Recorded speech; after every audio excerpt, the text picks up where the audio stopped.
numerologist community, and welcome back to the numerologist.com YouTube channel. I'm here once again with Kelli Fox. Hey Kelli. Hi Rose.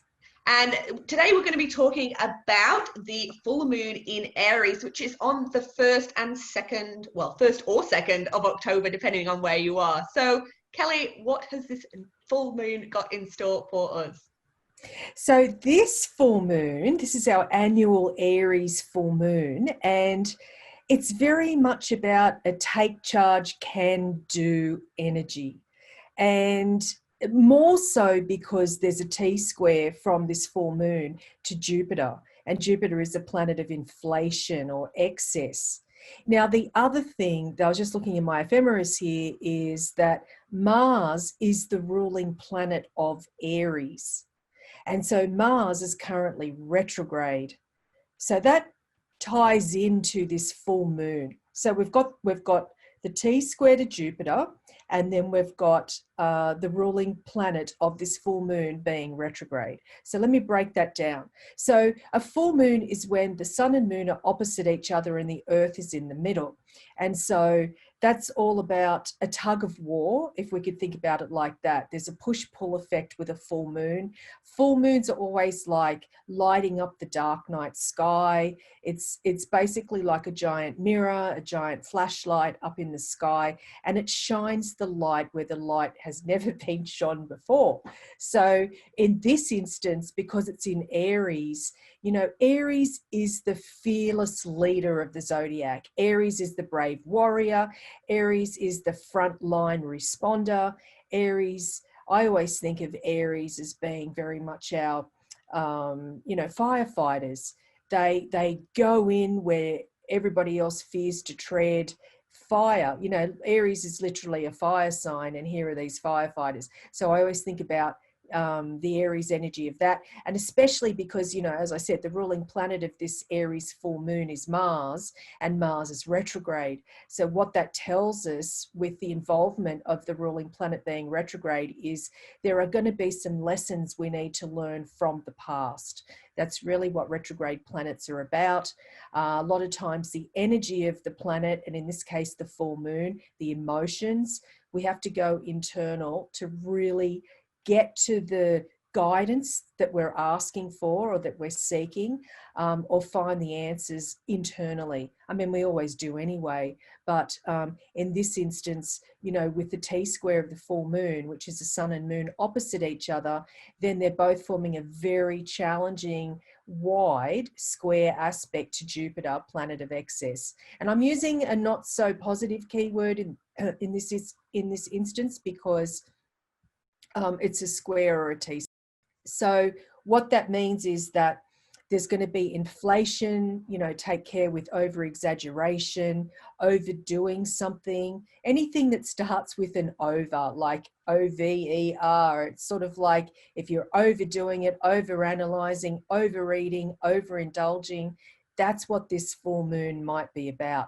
And we're not realizing it because Aries, as the first sign of the zodiac, and this full moon being in Aries, is very much about, you know, it's the baby of the zodiac. So I think of toddler tantrums sometimes. And I'm saying that because, you know, Mars retrograde, the ruler of the full moon, is retrograde. So it's like we're reverting, we're regressing, anything that's RE, reverting, regressing back to, you know, being a toddler, being a baby, you know, having a tantrum. So the full moon will highlight something around that.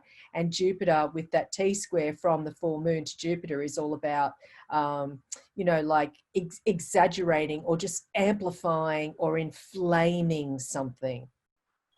Mm-hmm.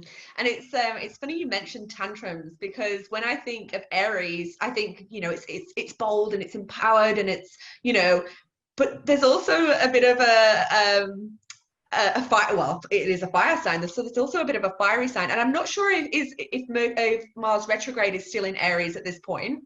Yeah. It is. So Mm-hmm. is there anything that we need to watch out so we don't get burned during this full moon?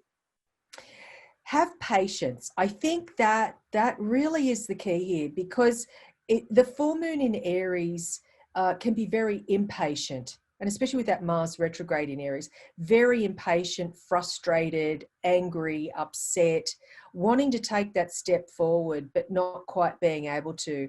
And also, you know, like dealing with the, you know, like the challenges, because, you know, right now we're in a period with, you know, with this Mars retrograde period as the ruler of the Aries full moon, we're right in the middle of a period of very, very tense, trying to think of more words that are quite polite, but like a very intense period where this Mars retrograde, which ties into the full moon, is forming other challenging squares to Jupiter, Saturn, and Pluto.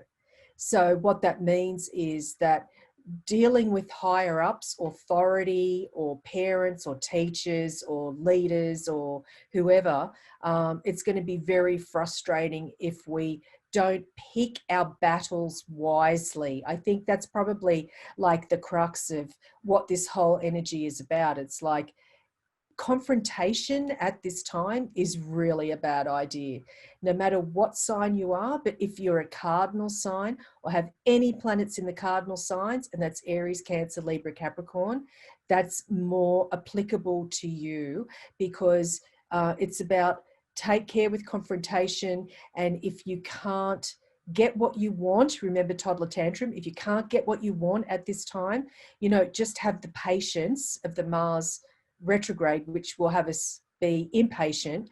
But it's sort of like, just have the patience and it will come eventually, but maybe not in a way you thought.